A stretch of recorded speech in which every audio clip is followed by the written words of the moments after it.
শুধু লাগেজ ভিজিয়ে নয়, বাচ্চার ট্রলার নষ্ট করে ভেতরের জিনিসপত্র ভিজিয়ে দিয়ে যাত্রীর কাছে বুঝিয়ে দিল নতুন বেসরকারি প্লেন এয়ার এস্ট্রা।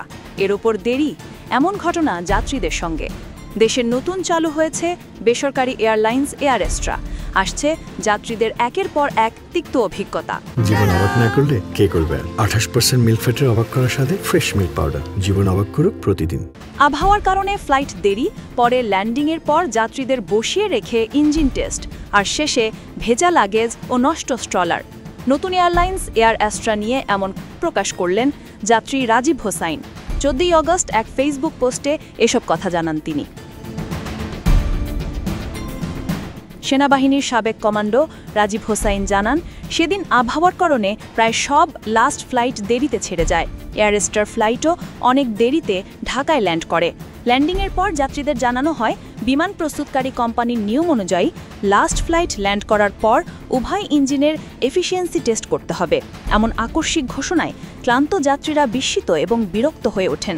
তারপরও অপেক্ষা করতে হয় বেশ কিছুক্ষণ। এই দীর্ঘ ভোগান্তি থেকে মুক্তি পেয়ে লাগেজ সংগ্রহ করতে গিয়ে দেখা যায় বাচ্চার স্ট্রলার বেশ বাজে অবস্থায়। ইতিমধ্যে সংকুচিত করে প্যাক করা জিনিসটা সম্ভবত আরও চাপা হয়েছে, আর লাগেজ পাওয়া যায় সম্পূর্ণ ভেজা অবস্থায়। ব্যাগের ভেতরের বেশিরভাগ জিনিসও ভিজে যায়।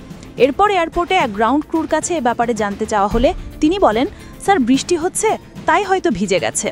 রাজীব হোসাইন অভিযোগ করে বলেন, এয়ার এস্ট্রার উচিত বৃষ্টির দিনে প্যাসেঞ্জারের লাগেজ কিভাবে না ভিজিয়ে ডেলিভারি দিতে হয় সে বিষয়ে নিজের ক্রু সকলকে প্রশিক্ষণ দেওয়া। যাত্রী বসিয়ে রেখে ইঞ্জিনের এফিসিয়েন্সি টেস্ট করার চেয়ে সেটা কোনো অংশে কম জরুরি না। তার ফেসবুক পোস্টের কমেন্টে মেহেদি হাসান নামে একজন মন্তব্য করেছেন, এদের সার্ভিস খুব বাজে, পাইলট ভালো না, ল্যান্ডিংয়ের লাস্ট 1 বছরে আমি কখনো স্মুথ পাইনি, মনে হয় রানওয়েতে গিয়ে কোনো রকম বিমানকে পেয়ে দেয়। নুরুল হুদা নামে আরেকজন লিখেছেন, ওদের লোডারগুলো খুবই খারাপ, ট্রিপল দিয়ে ভালো করে ঢেকে রাখলে বা বেল্টে ছাদের নিচে রাখলে এভাবে ভিজত না, ওদের বিরুদ্ধে আইনি পদক্ষেপ নেন। আরেকজন লিখেছেন, CAAB should take a look at this issue seriously. All passengers and luggages must be offloaded before testing flight engine efficiency. Their flight operating license would be revoked in the West. Aviation related একটি page থেকে স্ট্যাটাসের কমেন্টে লেখা হয়, ভাই এই এয়ারলাইনগুলোর সমস্যা হচ্ছে যেখানে টাকা খরচ করার দরকার সেখানে না করে অন্য জায়গায় খরচ করে। এয়ার এস্ট্রারা গ্রাউন্ড হ্যান্ডেলিং সব যন্ত্রাংশ US বাংলার 11 বছরের পুরানো। ব্যাগ নেওয়ার ট্রলিগুলো খুব পুরনো, জং ধরা লোহার। আপনি একটা নতুন ব্যাগ বুকিং দেওয়ার পর পরের স্টেশনে রিসিভ করলে দেখবেন ময়লা লেগে নষ্ট হয়ে গেছে। বৃষ্টির জন্য যে ধরনের ট্রিপল ব্যবহার করার কথা তা না করে খোলা ট্রিপল দিয়ে ব্যাগ ঢেকে রাখে, সামান্য বাতাসে সেটা উড়ে যায়, অধিকাংশ সময় ব্যাগ ভিজে যায়। সৈকত রুশদি নামে আরেকজন লিখেছেন, যাত্রী বিমানে বসিয়ে ইঞ্জিনের তথাকথিত এফিসিয়েন্সি টেস্ট কসমিন কালো শুনিনি বা পড়িনি।